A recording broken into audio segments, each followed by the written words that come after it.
of webinars that AHASPRA has organized, but let me start by introducing who we are at AHASPRA for those of you who do not know us. So we are an organization made up of young Ghanaian, well, young is relative, young and young at heart Ghanaian returnees who have come home to make a difference. Our goal really is of twofold: to support the returnee experience, essentially help to make the transition a bit easier for people who have been away from home for so long, become foreigners in their own country, and to open the path for them to give back. By giving back, our main Give Back program is a flagship mentoring program where every year we select 100 high school students and we provide them with professional and career development mentoring, after which 40 of them are selected to have one-on-one big sister, big brother type mentoring program. We're very proud of this. We've been going on 6 years strong, and we look forward to doing it even in this interesting times where everything has left in person. So yes, we would have been in, as I mentioned, today's discussion is around Africa's green gold, as we've termed it, which is agriculture and agribusiness. There is a lot of potential for this.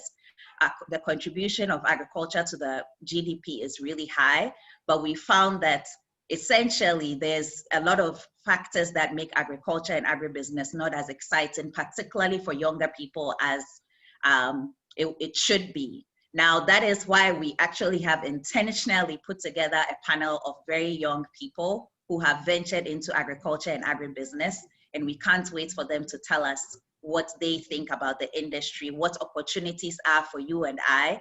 And I know for sure that our moderator will discuss home gardening, and so hang tight and then find some very practical tools for what you can do to join this industry, which will be useful for all of our continent's development, starting with Ghana.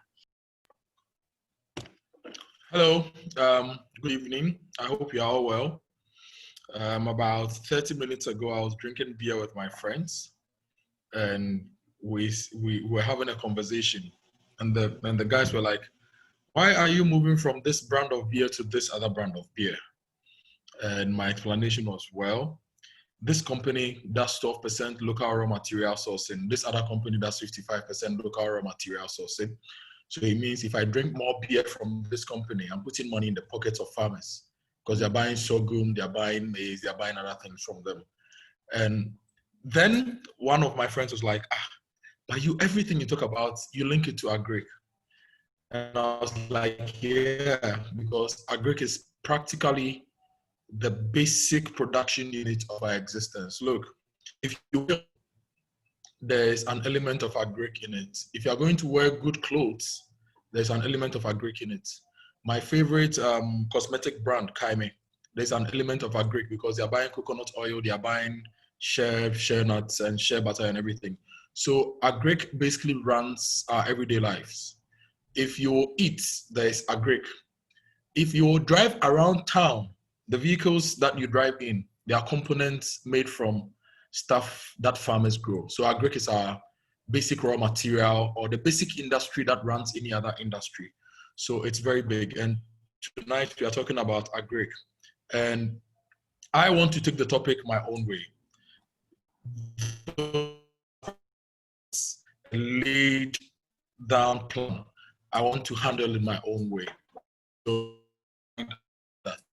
now, tonight, I know that most of you have joined this conversation because you want to know the opportunity, you want to know how you can do better in agric and create more value for yourselves. So that's what I'm going to concentrate on with our panelists. Then you can send in your questions. So before we even go ahead, let me introduce our panelists for today.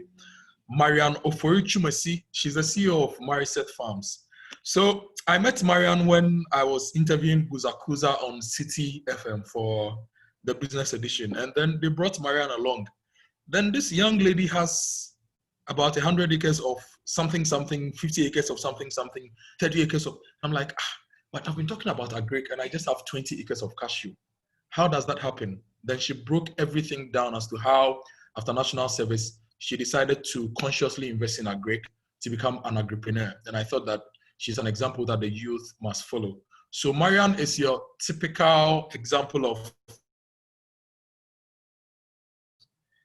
a thought leader in agric, somebody who has made it And if we're going to give UN awards, you would have to bear one because she's really done it and done it right. So Marion Oforichumesi is one of our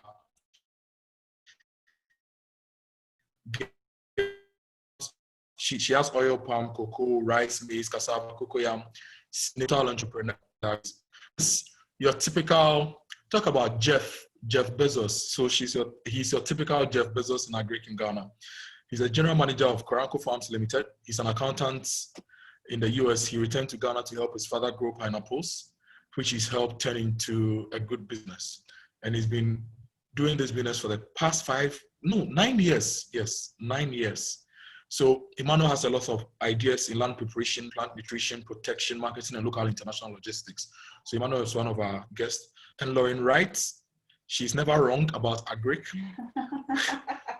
She's an experienced project business and event manager with a proven track record of leading large cross-divisional, geographically dispersed and complex initiatives. She has an executive MBA from the University of Oxford, university I wanted to attend, but I didn't have the money. So she's very rich, if I have to put it that way. And among other recognitions, Lorraine was named a rising star in the 2018 Power List of UK's most influential people of African and African Caribbean heritage. She's large and in charge, so I'll just leave the introductions here.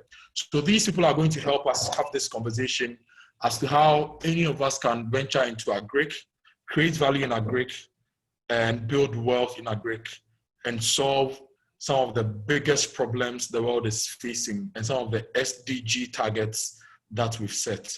So, ladies and gentlemen, welcome to this conversation. My name is Kojo. I work at City as the head of digital media.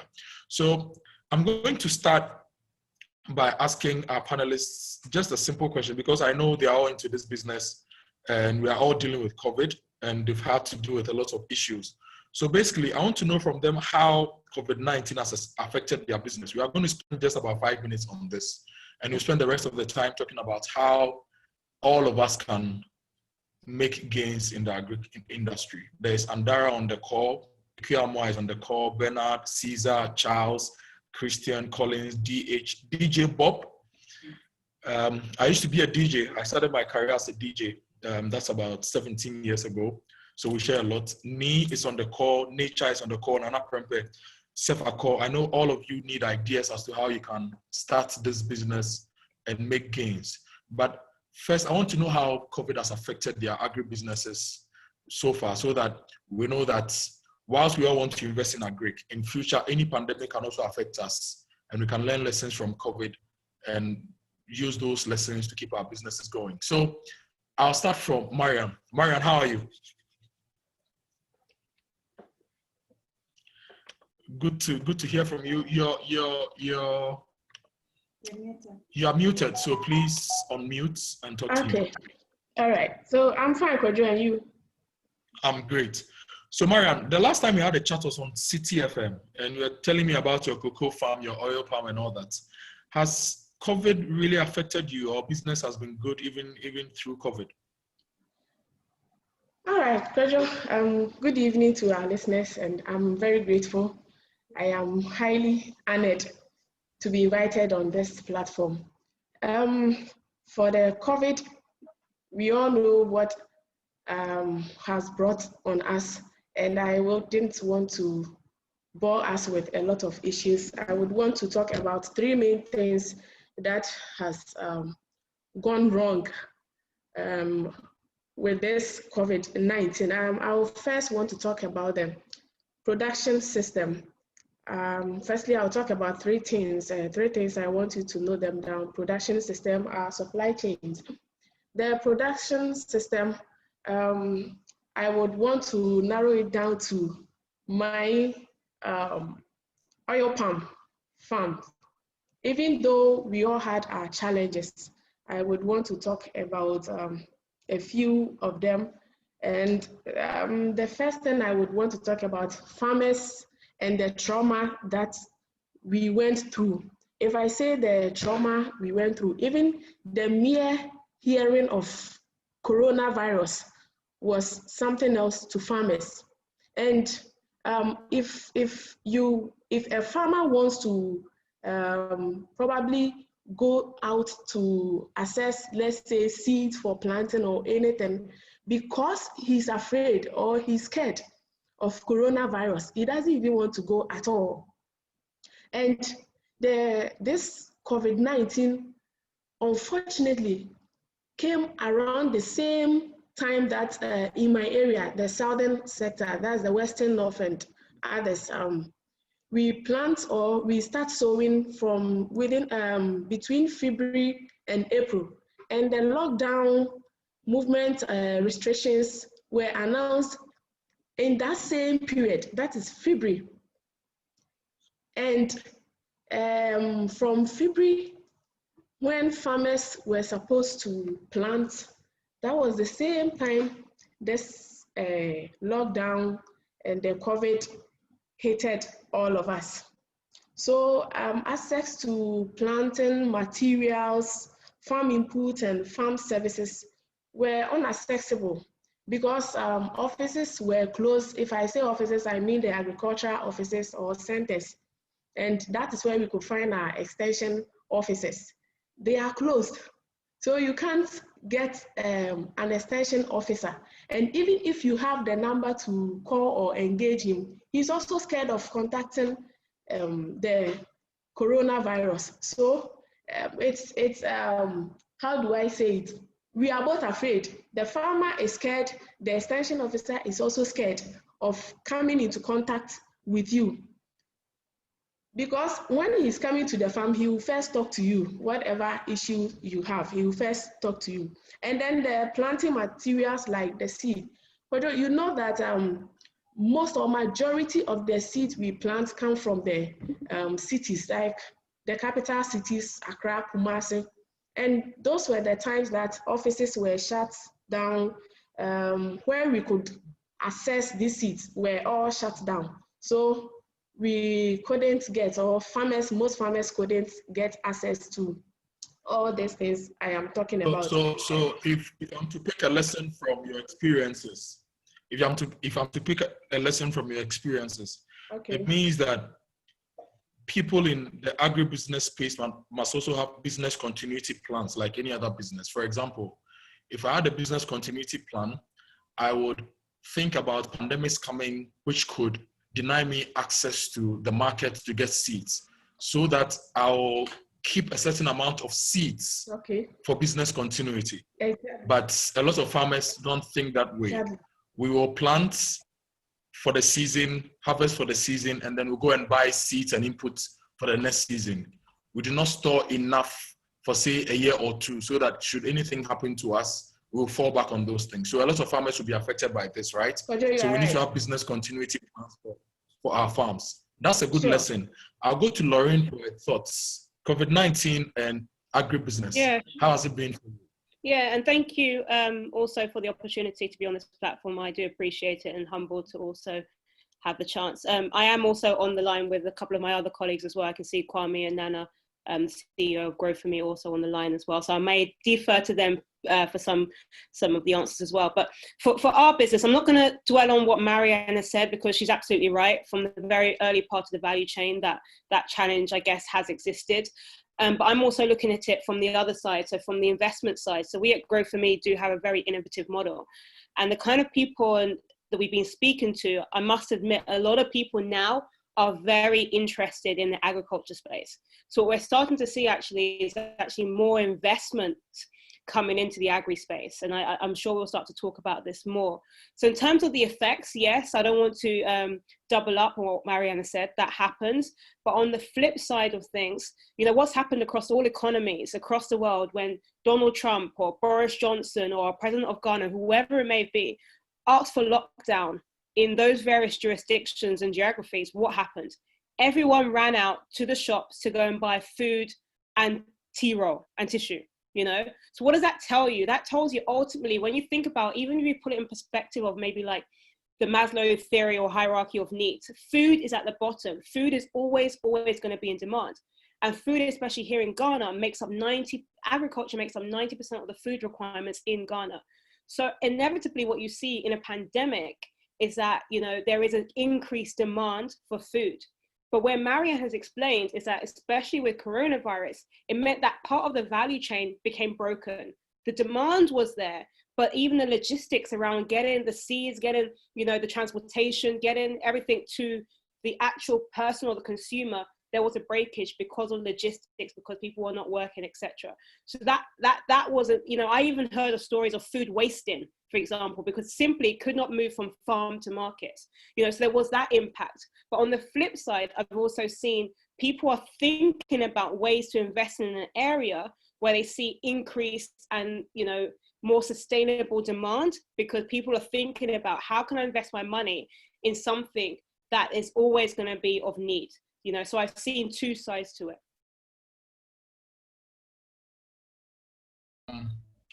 Whilst this is very interesting, so whilst in production, because people didn't plan ahead and people didn't anticipate the pandemic, they didn't plan for inputs in supply. People also didn't plan ahead and they didn't see how they should build enough storage capacity to store should there be anything like this. So if I'm investing in a very big commercial farm, I should also think about post-harvest technology and post-harvest storage, so that should anything like this happen, I will not lose my produce, but I can store and redistribute later. So there's a bit about input supply and output distribution and storage. So there's always an opportunity within agribusiness space, because it's the most basic thing about our livelihoods. Food, whatever we need, basically comes from agri. So we should think about that. Let me get the thoughts of Emmanuel on agri and how it's impacted his business so far. And then we'll get into the opportunities, because a lot of people want to know how they can get into agri, how they can make money from agri, how they can also solve problems through agri. So Emmanuel, COVID-19, how has your experience? Well, COVID-19, I'd like to say thank you for also holding me in this program. I'm really honored to be called upon. COVID-19 really hit us, Koranko farms, it really hit us at the wrong time. We did everything right and we're ready for it, but I should say the stars were not aligned. To start off with, the week other countries went on lockdown, we went a week later. We were supposed to export 6 containers of pineapple for an Easter promotion we do annually. I got one short email from one of my buyers, my major buyer in Germany, and he just said, don't send any containers, just send one. I get on the phone with him and he tells me, look, there's nobody in the market, there's nobody in the supermarkets. Nobody's buying anything. So whatever you send to me, I can't take. I said, okay, fine. Not so bad. I'll contact the big producers we have in the country, which I also do business with. I call them, they tell me, look, same problem you're facing, I'm facing the same thing. We can't take your pineapples. I call the second biggest, same thing.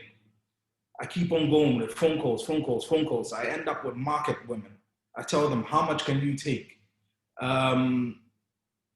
They basically drew me down to 50 pesos on a pineapple that I export. And I'll say, look, I'll take this rather than let it go to waste.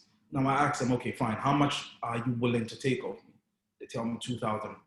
That's all they can take, 2,000 pieces. Now I've got 160,000 plants sitting out in the field and they all went rotten. I couldn't do anything with them. Nobody would touch it, nobody would take it. So we're hit hard. Now with our production, money is always a necessity because the money turns around very quickly. It's if you make a mistake now, you won't feel it that very minute or that very month. You probably feel it 3 months down the line. Now 3 months down the line came and we almost collapsed. Having to pay salaries became a huge problem. I had to tell, which was very difficult. I had to tell my dad I couldn't pay him. I had to tell my brothers I couldn't pay them. I had to tell upper management that their payment was going to be delayed. Till this day, for the past 3 months, I haven't paid myself. Now, things started picking up last month. Now, last month, the demand has risen so high that I can't even keep up with it. I don't have the fruits to give away or the fruits to even sell because I haven't programmed for them. Because pineapple takes a minimum of 12 months and a max, you shouldn't go more than 14 months or you've lost money. Now you need to plan ahead, and I don't have anywhere to pick the pineapples from. So that's how, in a nutshell, that's how I've been hit by COVID-19 coronavirus. Wow. So 3 months, you've not paid yourself consistently, you've not been able to pay your staff. This is not just unique to you. A lot of businesses have suffered this. So a lesson I'm also picking from this is that if we are planning for pandemics as businesses, especially in agribusiness, we need to look at all the other angles to know how, when a pandemic hits, we can make the best out of what we do. Because throughout this period, even though the market women were buying a pineapple from you for 50 pesos, I was still buying a pineapple for 50 Ghana cedis, right? So my thinking is that if in your value chain, you are set up a system where you have your export business, but in the local business too, you've got some very good business partners or a very good distribution system, then if you are unable to export, you can actually still maximize the returns on your local distribution business so that you can make more money. So 3 lessons from the 3 of you so far. Now, but in all this, would you say that agribusiness is something that we shouldn't venture in? If I hold, say, $10,000 and I'm thinking of investing, because in this particular period, a lot of people have also lost their jobs and they are looking at agri as one of the lowest hanging fruits. Would you say, no, if you have $10,000, look at buying a car and use it for an Uber or do some other business, or agribusiness is still the way to go to create wealth? Any of you can attempt to answer this. Okay, so Emmanuel, go ahead. I would never say don't put your money in agriculture. Agriculture is always a way where to put your money in. If I had my last drop of money or last, let's say, city, I will still put it in agri. It may not be pineapple, but I'll always put my money in agri because it's sustainable. The money may not come immediately when you need it, but the money will definitely come back. Should you do it right? Now, the key word is you have to do it right. You can't just go halfway on it and put your mind somewhere and say you do halfway here and halfway there. You may end up losing your money. But if you concentrate on it, you will make your money back with multiple returns. Okay. So Marianne, Lorraine, if anybody would want to add anything to this, then we'll move on to the next question. About investing in agri, even through all these challenges and what we've had to deal with COVID. Is it still a viable industry to invest in? Yes, Kwadwo, it's still viable. It's like every business. Agribusiness is just like any business. Agriculture was not only hit, but other businesses were also hit by the COVID-19. So I think it's viable. Like my brother said, you need to do it right. You need to do it the right way. Like he was saying, even though people were not getting seeds at that time, there were also other people who had seeds to plant. So there are 2 different people on this point. There's still blessing in this COVID-19. That is what I have been saying. It's a mixed blessing because when people were losing, others were also gaining. Let's take rice production in Ghana, for instance. We were seeking to promote rice, our local rice, since I don't know. But when this COVID-19 hit all of us, now people started, how do I say it, patronizing our local rice. Not only the rice, but I think rice was more as compared to the others. And yes, we were getting money. I will not say that all of us were hit badly, but some were getting, others who couldn't also think about the future were losing. So it doesn't mean agriculture or agribusiness is a no-go area.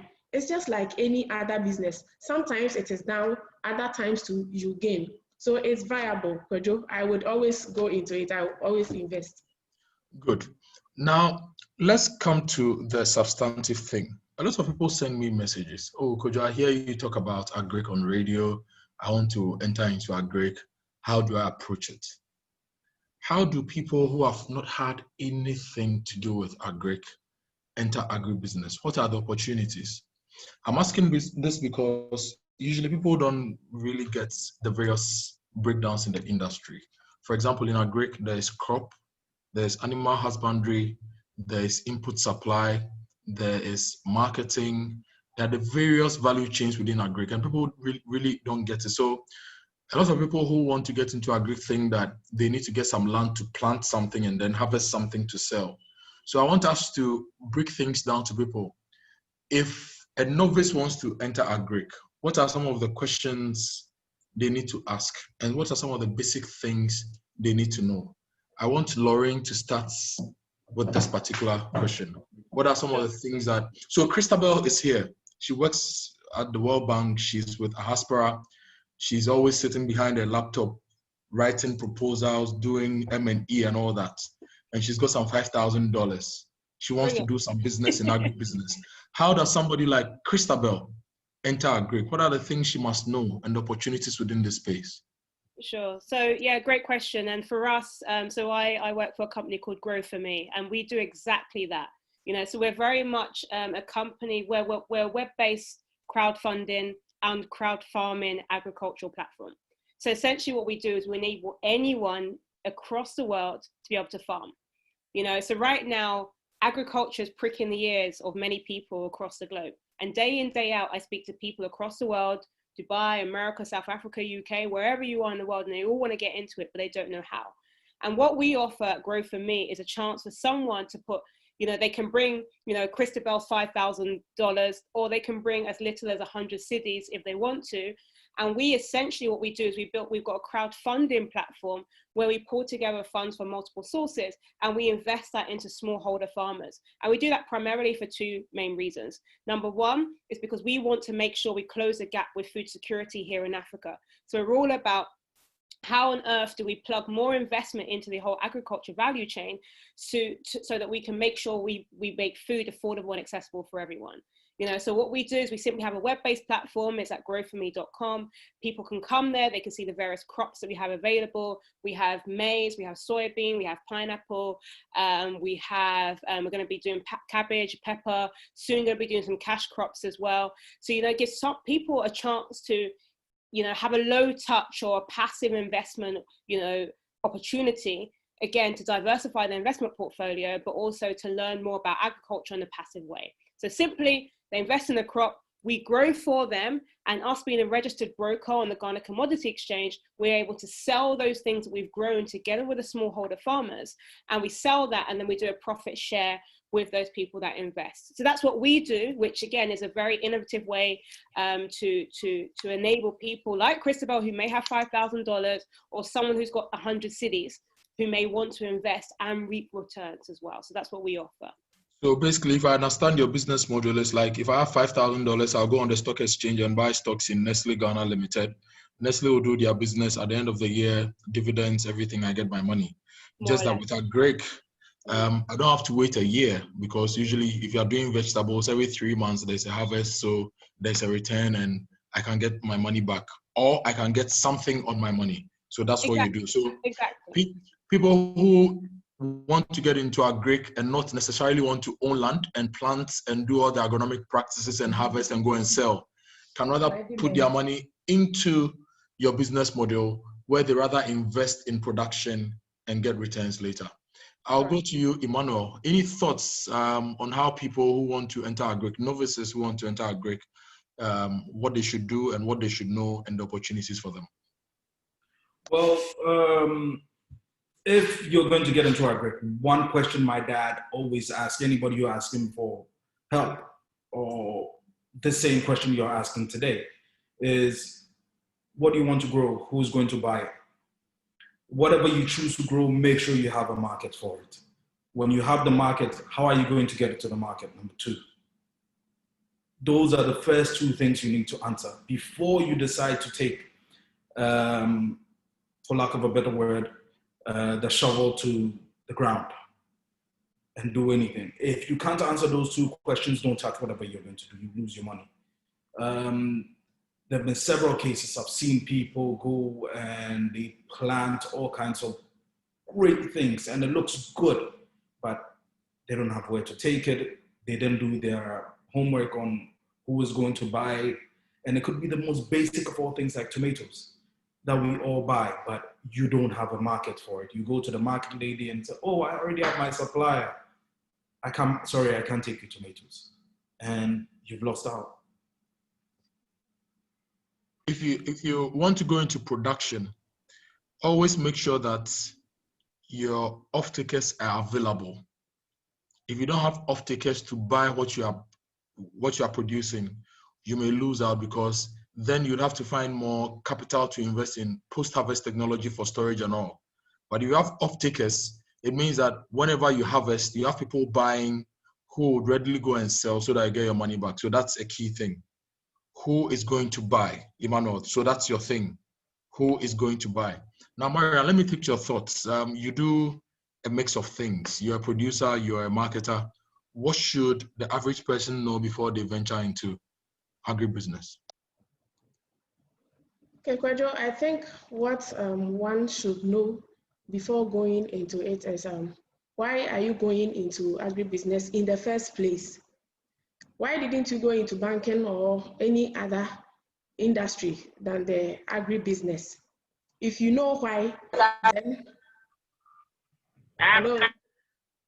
if you know why and the passion is there, then there is an opportunity. I think there are a lot of opportunities in agribusiness. I will talk about mine. For instance, before starting or coming into agribusiness, in my area, I identified one thing they are buying or they were buying at that time, and it was plantain. And at that time, I was in school. I decided to supply plantain to those people in the area, especially the restaurants, the chop bars, those people. And I started by buying plantains from farm gates and then supplying to them. So at that time, I had identified a need in the area and took advantage of it to supply to them. And that is what got me into agribusiness, because I thought that since I am buying from others or from farmers, why can't I also go into it? And then I decided to go into the short-term produce, like the vegetables.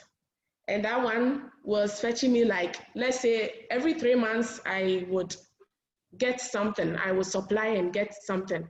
So someone can go into vegetables, that is the long-term, the short-term, that takes about 3 to 6 months. The medium term is also there, that is for plantain, cassava and others.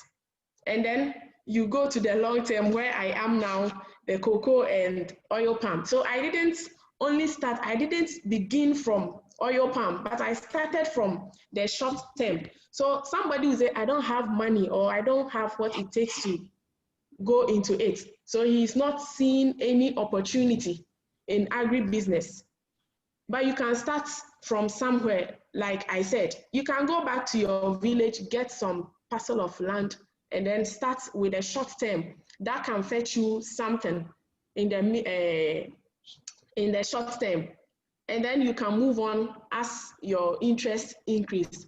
And then I also believe that you should get yourself involved with some associations, some people who think like you, like-minded people who are also in agribusiness.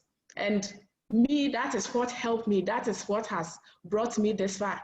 After joining a group called Buzakuza Ignite, and I'm proud to say I'm an Igniter 2018. that is when my passion for agribusiness increased. I knew I loved it. I knew I wanted to go into it. But at a point, sometimes you get frustrated. Sometimes you get disappointed. But then when you meet people who are like-minded, who are also in that business, you get to know that you are not in it alone. It has its own ups and downs. So it's not only getting the land and then buying and selling. You should also get yourself involved with some other people who are like-minded. And then there is also transportation. I do logistics too. Like, I know I have to supply maize or oil palm from village to the city, and that will cost me when it comes to transportation. So I had to acquire a truck, and now I'm having other trucks that is working for me. So you can, it's not just only digging the ground or going into cocoa. You can go into processing. If you don't want to go to the farm at all, you can buy from the farmers, you process it, you package it, you know, a nice bargain or packaging will do. Like rice, for instance. It's not that we don't produce enough local rice, and it's not that people don't like it, but then you'll be eating rice, local rice, and you eat stones. Why would you go and buy it again? So when people can go into it and do it well, if you are going into rice production, you know you are processing rice, you package it well, you don't let stones and other things get involved. But people are money conscious. They want to invest into agribusiness today, and then next month he wants to get dividends. It doesn't work that way in agribusiness. So if you don't have patience for agribusiness, or if you don't have patience as a farmer, Pedro, it's going to be hard for you to go on or to have a future for your business. Interesting. So patience is a key thing that you need as a farmer. I want to summarize the answers of the various panelists in this particular round. So Lorraine says that you do not necessarily need to own land, plant, harvest, go through all the agronomic practices to be in agribusiness, but you can invest in schemes like Grow For Me, where you give them money, which money they will invest in farmers and agribusinesses, and then in the end, you get a percentage of their earnings. So it's like doing regular stock exchange business, right? And Lauren, I hope I summarized yours right. Yeah, to be very clear, I wouldn't want to use the word investment. It's sponsorship. So you're sponsoring farmers. Yeah, yes. So that's just okay. be very so you sponsor a farmer, but you get a return in the end. Correct. And then Emmanuel says that if you want to get into agribusiness, and this time, if the main thing you want to do is to go into production, then you must find an off-taker. You must find a market before you go into the production. Else, you produce and you don't make returns because you don't have a market. And the more you wait to get your produce into the market, the more you lose, because agri produce sometimes don't have a long shelf life unless you are processing. I hope I have it right. Absolutely, yes. Good. And then Marianne says that even though there's a short term, the medium term, and the long term business to do with agri. So short term, vegetables, medium term, you're doing stuff like cassava, plantain, cocoyam. Long term, you're doing the cash crops. Within the value chain, you can go into transportation, you can go into branding, you can go into marketing. And she cited plantain. So those of us who are in the middle class or almost in the middle class who own 2 or 3 cars, you could decide to sell off 2 of your cars to buy a truck. And then you go to Ekropon and the villages around Ekropon. If you live in Accra, if you live in Kumasi, you can go to Agogo and buy plantain because you own the truck. You can buy plantain from the farms and take it to the market and sell to the market queens. You have higher margins and then you make better money if you want to go into that business. Or you go into Volta region or the north, because usually with the rice farmers, they don't have money to pay the mills to mill their rice or to harvest their rice. So you have some money, you can pay the harvester to harvest from the fields, and then the mills to do the milling, you do the packaging, you pay something to the farmer, and then you have an end product which you can brand in your name and come and sell down south, which can also get you some money. So these are some of the thoughts or some of the things that I picked from the from this round of questions, right? In this particular round. The panelists, am I on point or I left something out? You're on point.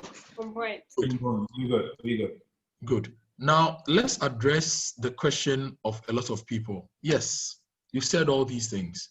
There is value chain, there is production, there is processing, but what are the lowest hanging fruits where anybody at all can get into if they want to get into agric?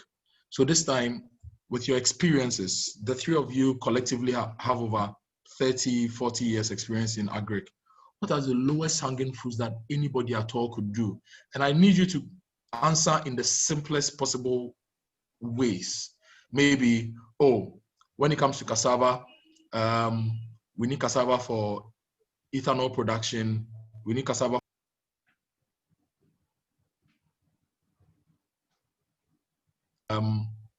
So cassava is a good place to go. When it comes to say this vegetable or that vegetable, I want you to give me practical examples of everyday things that people can read about beyond this conversation and then explore and invest in. And anybody can start. Any of you can start. I will start, and I'll also ask my colleague Nana, who's on the line from Growth for Me, to join as well. One thing that I've been seeing a very, very, very increased demand in is soybeans. So across the world, with the rise of veganism, with people, looking for meat alternatives, a lot of people are investing, a lot of people are buying, tofu and soy mince and all of these meat alternatives. We're seeing an increased demand here in Ghana of people growing soybeans. So, it's a very, very, interesting space. And, having visited some of the farms as well, I'm seeing a lot of farmers who are opting to grow more soybeans and other crops. So Nana, I don't know if you're on the line, you want to add to that quickly? Yes, you were spot on. To be more specific, for 125 Ghana cedis, you can start a unit of soybean farm. That is half a plot in our local Ghanaian context. And you can make between 7 to 31% profit margins on the trade of soya bean. And also is maize. Why maize? Maize is eaten by human beings and animals here in Ghana. So it's always in high demand. And as low as 100 cedis, you can start have a plot of maize on Grow for Me. And you can have it farmed within 5-6 months. You will have your farm cultivated by outgrower farmers, harvested, sold, and compensation or the open market, and have your principal plus 50% of the profit. So that's specifically to Kojo's question. Anybody who wants to add on any other things that we can explore and invest in?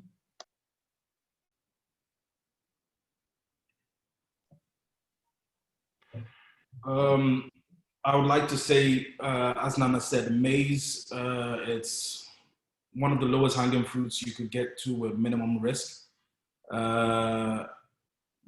Because maize, you always have an off-taker for maize. If you don't have the off-taker immediately, you could choose to dry, store, and then wait for when the market is right to sell your maize. So maize is a good place to go. Soya beans is a good place to go. Marian, any thoughts?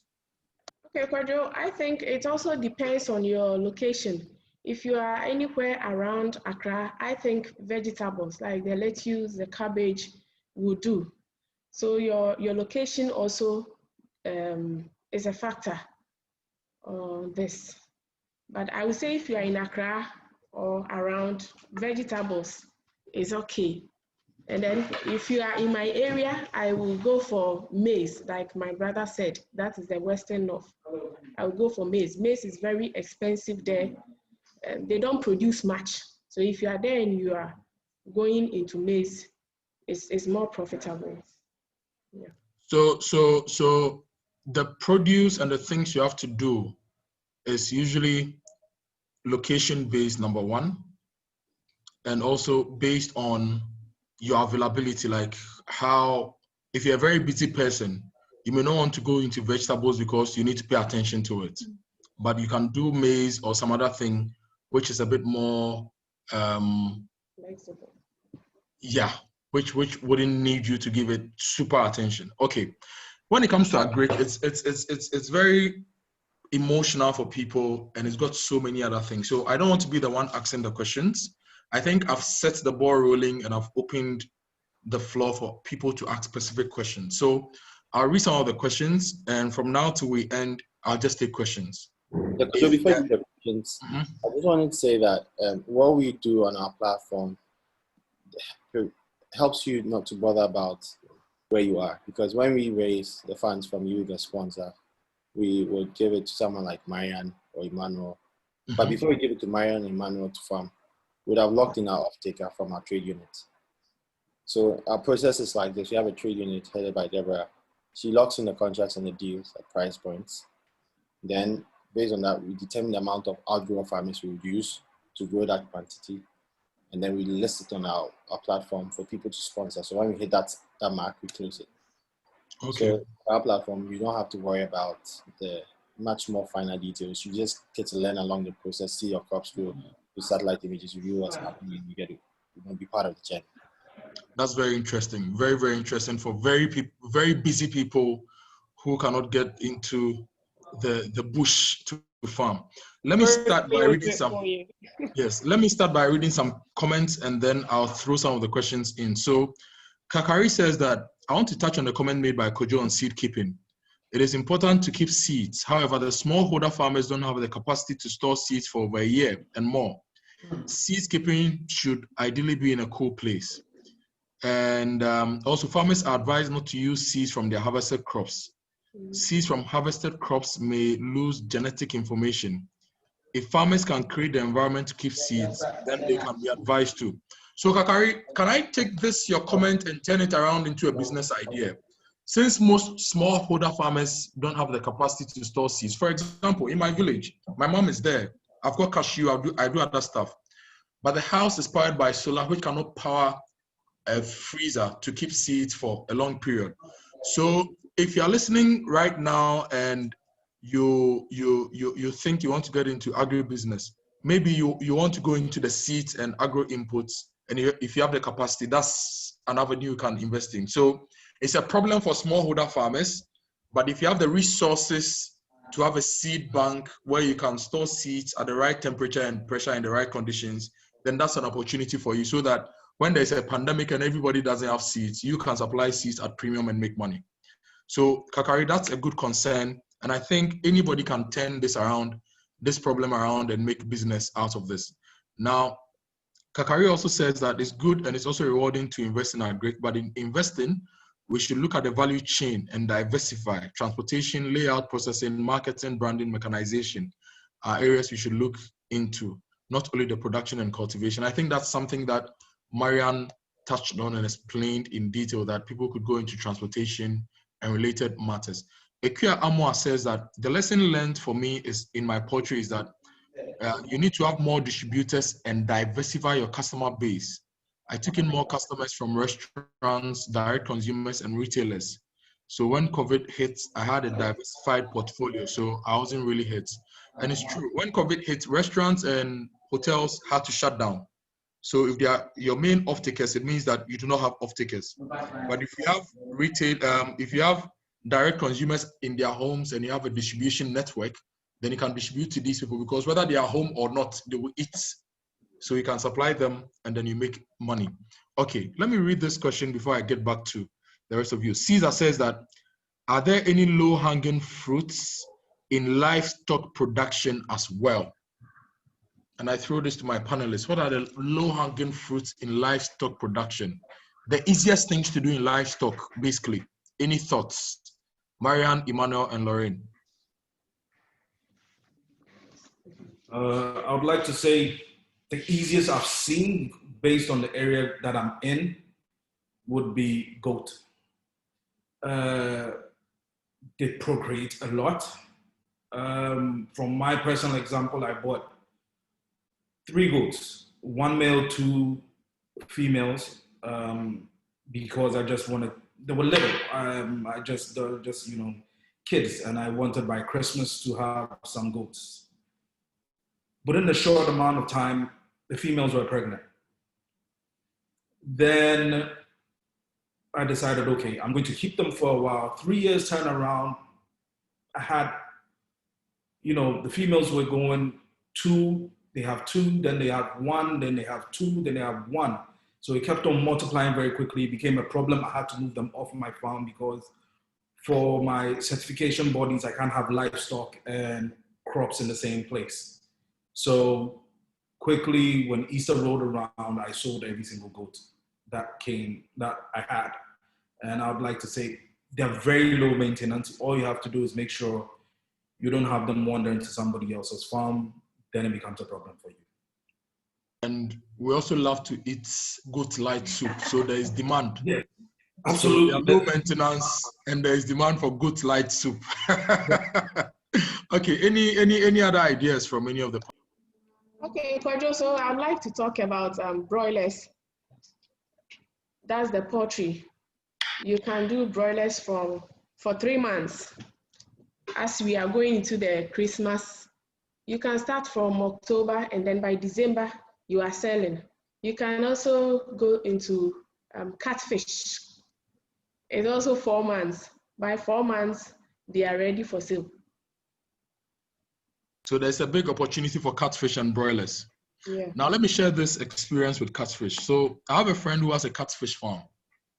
Now the off-takers buy from him for 25 Ghana cedis, right? Okay. And then they come and sell in East Legon for 90 Ghana cedis. So I went to him, I was like, Joe, you know what? Don't sell to the off-takers. Let me buy from you for 30 Ghana cedis. I will distribute to them in East Legon for 45, then they will sell at 90. I get 15 cedis, everybody wins. and these days, catfish is one of the big areas that people are looking at because there's demand for it. So broilers 3 months, catfish 4 months. There's also snail, which is really not livestock, but it's protein based. And there's also mushroom. So people who want to try, you can go to CSIR. They're actually organizing a snail training workshop on the 3rd of October for 250 Ghana cedis. You can go there at Golf House in Accra and then register. It's a weekend training and you can grow snails and make some good money. And they also have the mushrooms. Lorraine, any thoughts on livestock, Nana Prempe as well? It's not my area or specialism, but I guess I can echo Mariam. I mean, from a person who's normally in the UK, I can testify to the fact that catfish, especially dried catfish, is in high demand. So yes, that is definitely an area. Maybe Nana, my colleague Nana, might have some input, or I can see my other colleagues are on the line as well. So I'm sure any one of them could probably. Yeah, so currently on Grow For Me, we have not listed any livestock, and it's just for a very simple reason. The quality of our farmers is the determining factor of the success of this business model. So onboarding farmers is a very strenuous and a very deep thing. So we have not finally onboarded enough livestock farmers to cultivate or raise sponsorship or funds for livestock. That said, Emmanuel and Marianne said it. In Ghana, you can't go wrong with goat meat, or for that matter, chicken, broilers, as he said. So even though there's Chinese or import and all that they say, there's actually a taste for locally grown and cultivated broilers. However, a new one I find that is quite in demand up north is guinea fowl. So even though Accra and coming down south is heavy on broilers and chicken, guinea fowl is very big up north. Depending on where you want to really sell, you can focus on chicken or guinea fowl. Okay, so I'll add some more. There's also pork. China is the world's biggest producer of pork, and Ghana still imports a lot of pork, and the demand for pork is very high. These days, you go to every joint and they have fried yam and pork. They have banku and pork, either grilled, fried, smoked pork. So pork is also on demand. And then CSIR, if you go to the Animal Research Institute, they have training programs for pork, and it's quite simple.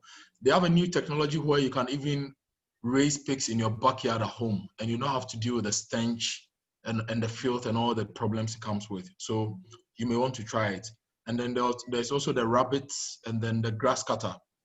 It's also in demand in Accra and Kumasi. So, and those are things that you may want to consider. And for those who want to experiment at home, you may want to go into aquaponics, where you would have some catfish and also have vegetables at the same time. So you recycle the water. You can read about aquaponics. You go on Google and then you type aquaponics. There are ideas there that you can read about. So those are just ideas to share. Now I'll read some more of the questions and the comments. Christabel says, I'm curious about human capital. Most entrepreneurs complain about getting the right people to work with. Is this an issue for you in agriculture or agribusiness? I want to turn it around. How do you get the best human resource to work with? Labor, agronomists, technocrats to work with. What are the sources to get these so that you can easily do good business? Marianne, Lauren, Emmanuel, Nana. I'm just throwing to try. Whoever wants to try can pick this up. I can kick off with what we do at Grow For Me. So Grow For Me, and I can see again the head of our farming unit, Francis, is on the line. But what we do is we're very, very particular about this, especially when it comes to our farmers. So for us at Grow For Me, what we do is we only focus on working with farmers that have minimum 3 years experience growing on that particular land, that particular crop. So that at least enables us to have the confidence in that farmer. But really the beauty of our model is the fact that we're able to diversify the risk. So the fact that we do crowdfunding and crowd farming means that we pull together capital and we're able to disperse that to multiple farms across different areas, which means, yes, should there in the very rare instance be an issue of human capital, we've been able to diversify the risks there. So not only do we make sure we vet and verify our farmers, and most of them have to be in a cooperative and a community. So again, I went to Northern Ghana last week and was able to meet, the head of the community of farmers in that area, because then all the farmers are accountable to this individual. Now, secondly, not only the farmers that we verify and we vet, but also we have extension officers as well. So we have extension officers that are sent and are also visiting and monitoring the land and the farming. But on top of that, what we at Grow For Me do as well, we also have satellite imagery and drone imagery. So we add on additional technologies to help to facilitate that monitoring activity and also to help us on the flip side to support with things like yield prediction, understanding soil moisture as well. So those are the things that we do in order to diversify the risk when it comes to human capital. Okay, Emmanuel, so you've been doing big time agric. You pay a lot of people on your paycheck ensures families are okay. How do we approach the human resource issue? How did you deal with that? Because obviously you're not the one putting everything in the ground and you're not the one harvesting everything. How do we deal with human resource issues? Well, I'll use myself as a case study. I've pretty much been part of the company my whole life because my dad started it now 37 years ago. But when I came to the farm, I realized that we had a human capital issue. I realized that our turnover was very high, and it still is very high. But I had to pull what was going to be advantageous about it. And I decided we have to train. And the trainings have to be frequent. Every 3 months, we have to do some sort of training. So then I go in for supervisors, most people who are done with their national service. So we train them and they train the ones who are directly involved with, let's say, should it be planting. So we are constantly having to train people. We have come to realize that most people come to our farm because they need some sort of capital to go learn a trade or to start a job somewhere else or need capital for something. We don't frown upon that because every person is a useful person when it comes to us, because pineapple is the only crop that you can't fully mechanize. because you always need human beings at the stage of planting and you need human beings at the stage of harvesting. And you also need them in your pack house. So we train, and then we also do a lot of capacity building where we try to change the mindset of the people we are working with, to let them know that agriculture is good. It's not what our parents or grandparents have been telling us, that I'm a farmer, I'm always poor. We are trying to change that. We tell them we're a perfect example. We've been doing this for a long time and we are still in this business. So if you do it right, you will get the money you need or the money you want to make out of it. What you have to do is be honest with yourself or be honest with whoever you're working with. Yeah, great. I'll come to you, Mariam, for more ideas. Okay, so apart from what Lauren has said, I also get my workers from the north and the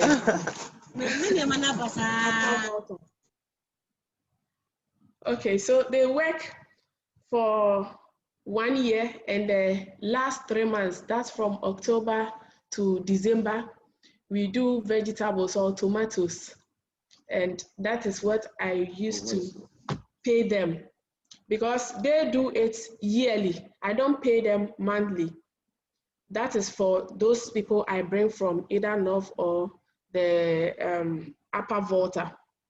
They are not on monthly salary or allowance, but then we do it yearly. We agree on terms and then conditions and the allowance. That's how much they are taking for the year. So let's say if I take 10 people from the north, by December, if they come in January, by December, they have to go. The reason is that when they stay for too long, they become familiar with the village folks where the farm is. And those people in the village, most of them are lazy. They wouldn't want to go into farming or anything because of galamsey. That's the small scale mining.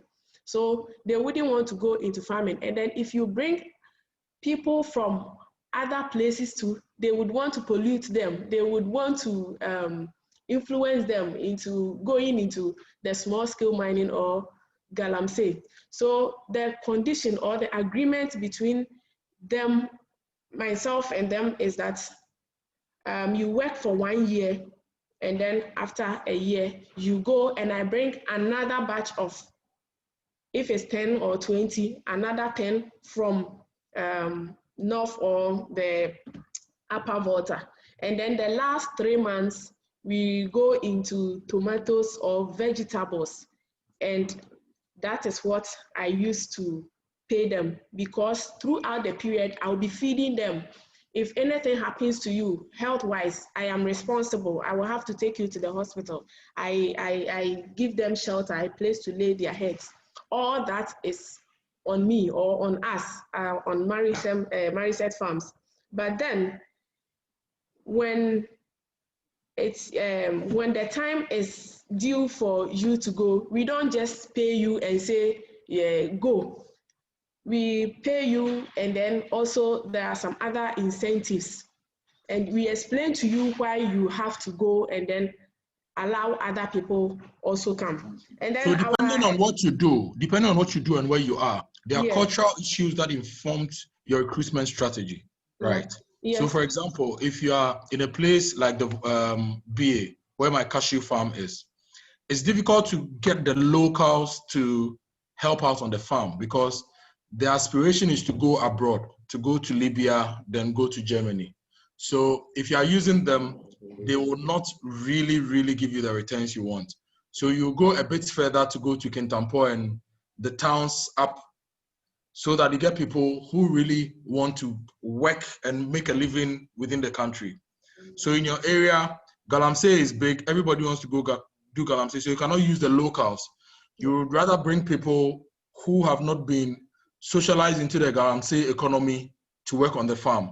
And because you don't want to lose them, You give them short contracts so that after a year they'll go back and not have to be assimilated into the Galamsey economy.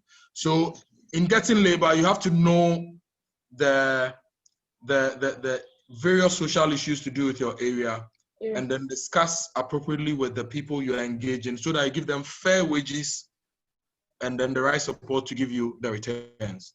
Sure. So, okay, cool. Now, there are a lot more questions and we have very limited time to go. So let me take some of the questions and then we'll come back to you. Okay. Estella says, great discussion, awesome discussion. I have a few questions. Lorraine, the idea of being able to invest an amount as little as 100 Ghana cedis sounds amazing. What is the minimum investment amount required for growth for me? My second question goes to all panelists. How do you manage waste? That is byproducts produced on the farm. Things like compost or even fabric can be manufactured from waste. Last question, how do you manage your compost? I'm asking for my backyard garden. So please write these questions down. I'll come back for answers. Christian Abose says, land acquisition is one of the basic problems. Any advice and pitfalls to look out for, please? That is Christian. Cisse Binta says that, Christian, I would recommend that you go with an agric extension officer or someone who can give you a lot of advice on the land in particular. So Cisse is trying to answer Christian's question. Okay.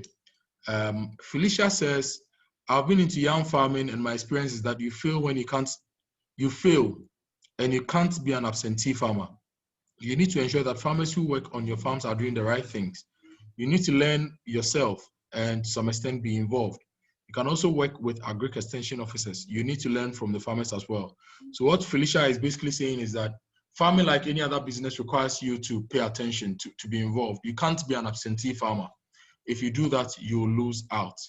Now, Tamanda says that as farmers, do you feel as though you exercise independent control over your farm?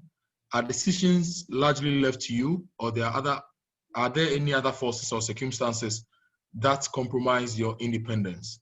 I hope you guys are writing these questions. I just want to go through, then we'll answer them. DJ Bob says that, I'm curious about growth for me. Is it possible to join as a farmer from a different country, or it's meant for Ghana only? And Felicia again says, we can also look into processing.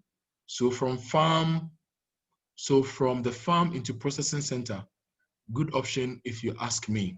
So people should look into processing. Now I'll answer this. So in processing, you can go to Food Research Institute, you can go to Atomic Energy Commission. They have different things that you can learn from. And they're ready to assist people to process all sorts of things, from processing tomatoes into dry tomato powder and different things. So if you go there, they can help you. Now, Cisa again says, also, curious about legal enforcement of off-taker contracts. Do off-takers generally honor their commitments? And if not, is there a functional legal framework for redress, or just a tough laws kind of thing? So that's also a question. Now, 3 more. Let me just ask these so that we'll just deal with them and then wrap up. Ekuya Amwa says, how do you deal with theft by workers or neighbors? I have an idea to share on that. And Cisa says, how do we get to farm? Interested in Accra or Eastern region, open to other regions too. How do we get land to farm? And Edwin says, what are some of the other incentives that you can give to your workers? And this question goes to Mariam. So let me start from Emmanuel. Different questions. The ones you want to address, you can just choose and then address them. And I'll come to Mariam and then I'll come to Lorraine. Okay. I'll start from the bottom, where theft.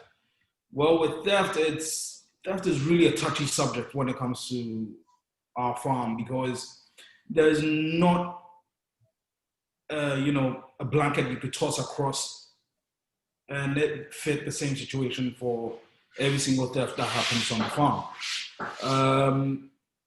There have been situations where I've had to lay off the whole upper management and also prosecute some of them because it was a conglomerate from all the way from the top down to the security guards. Theft was going on, and that was my only option, to lay everyone off and then prosecute some of them. There have been other cases where, we take it to the village heads. All right, good evening, I'd say. Then, so, and then if you refer us our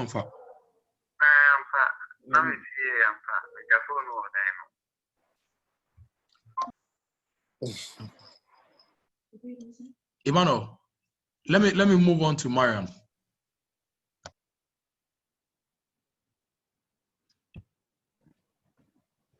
Okay, Kojo.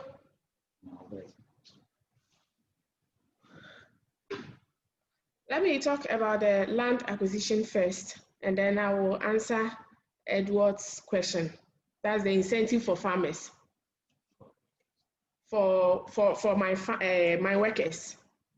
So with the land acquisition, we have, or I have been doing two different types. One is called, in our local language, the ebunu. The ebunu simply means partnership. So we share 50-50 or whatever the agreement may be.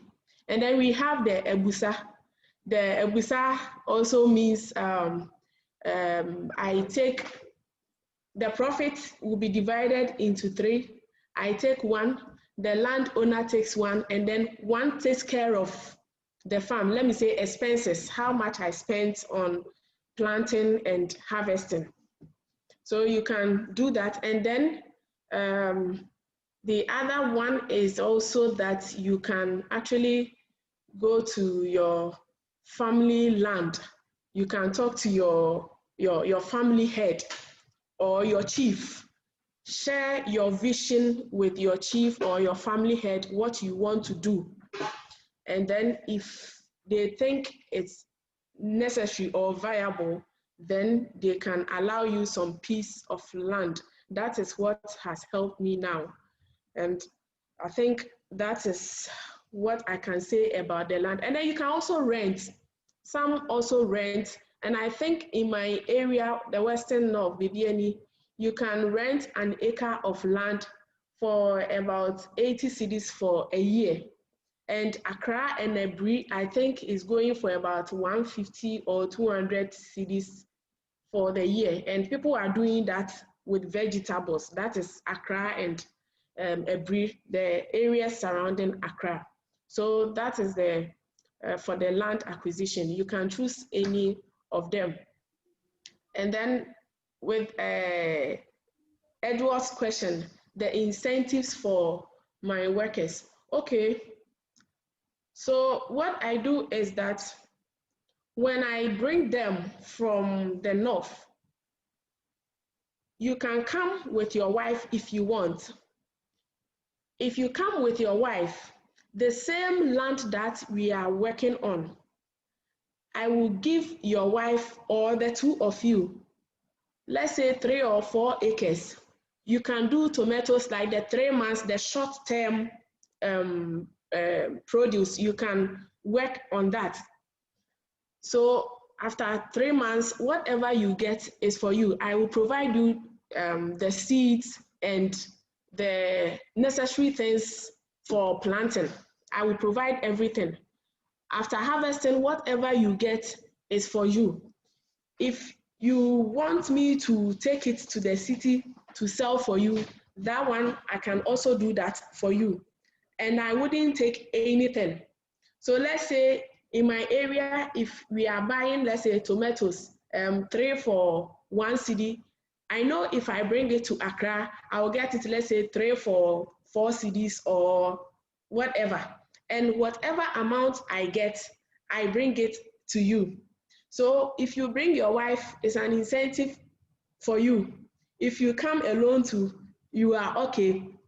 And apart from giving them the land, like I said, if you are sick, medicals, your medical bills are on me. It doesn't matter the type of sickness. I got to take care of that. And then I feed you 24/7. And what I do is that you are growing your own thing. If it's maize, we are doing it together. If it's rice, we are doing it together. So you will have to eat any amount you want to eat.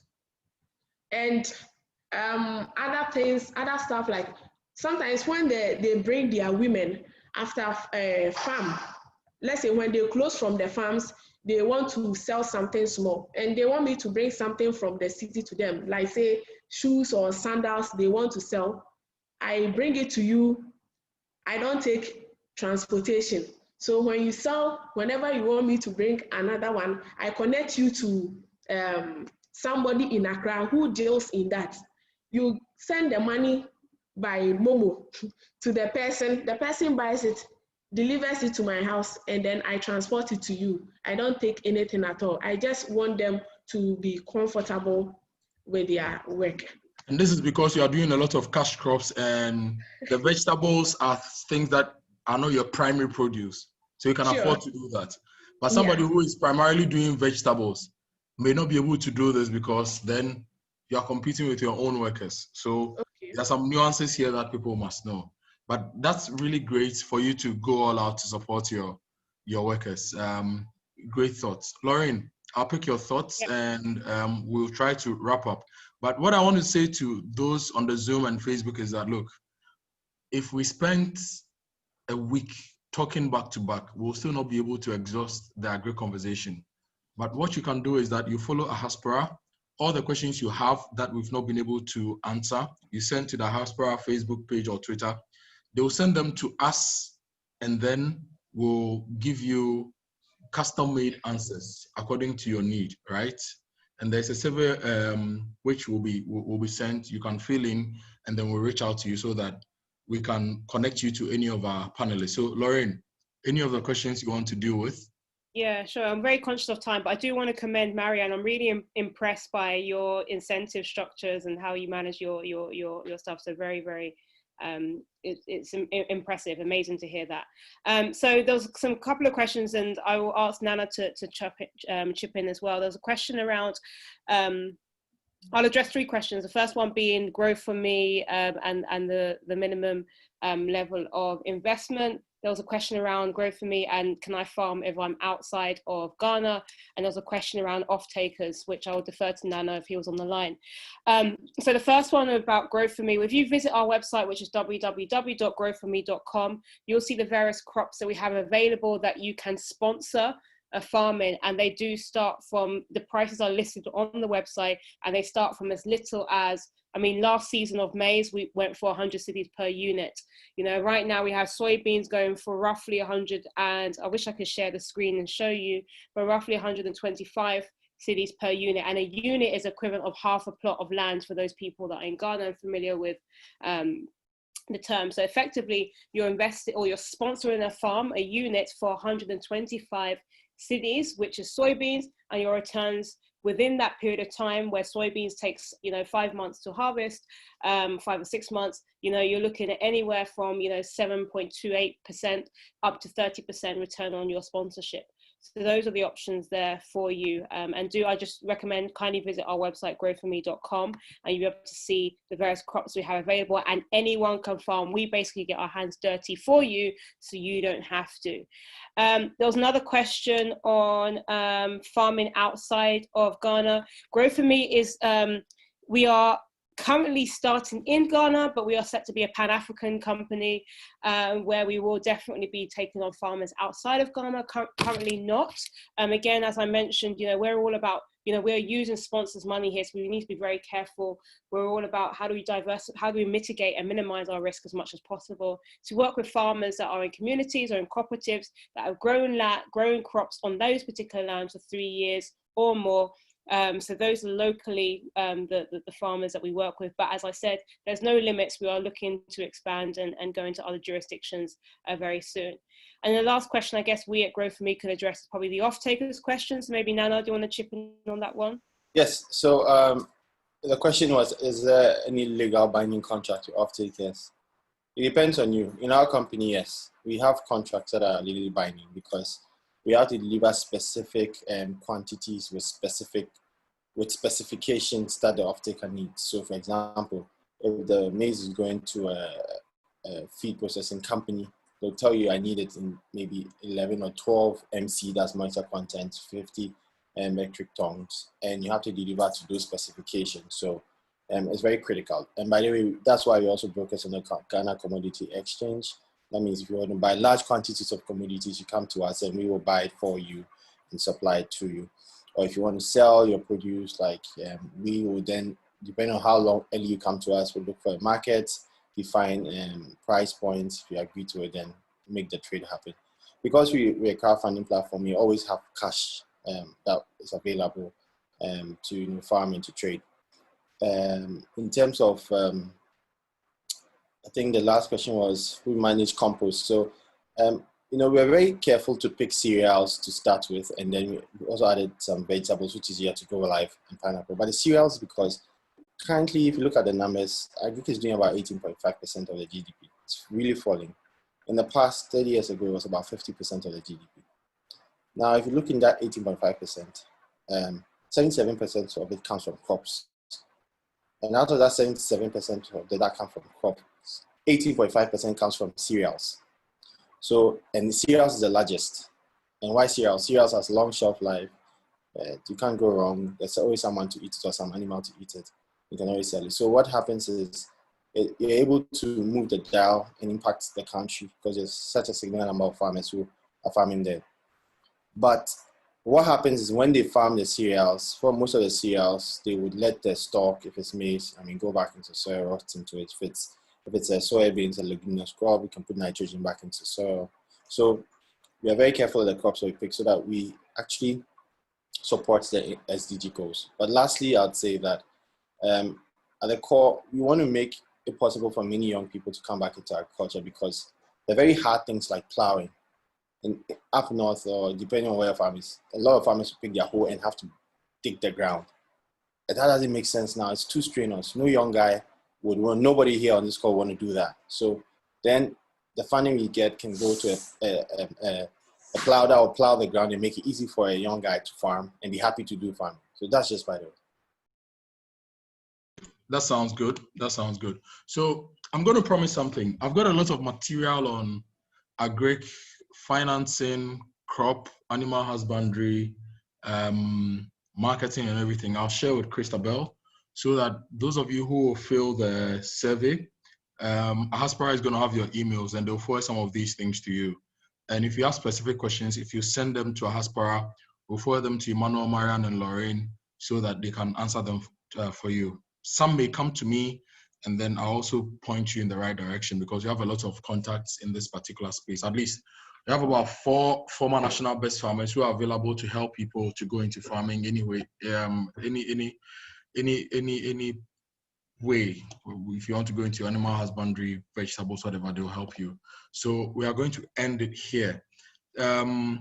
Estella asked about compost because she's into backyard farming.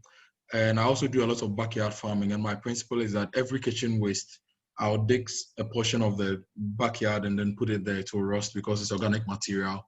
It will rot and add more nutrition to even my eggs. I crush them and then I put them in the soil because it will add some amount of calcium to the soil. So for me, every organic waste, kitchen waste is enough, is some form of nutrition for your garden. You may also just go to Facebook. There's a group that I joined. It's called the Backyard Farming Network. For all those who want to go into farming, you may want to learn some of the basics, vegetables, tomatoes, how long that is, what are some of the agronomic practices, pepper, all those things.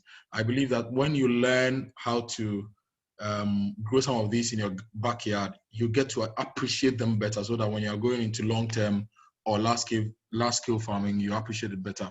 Now, on the bit about thefts, there's a lesson I learned from the 2019 National Best Farmer, James Boateng.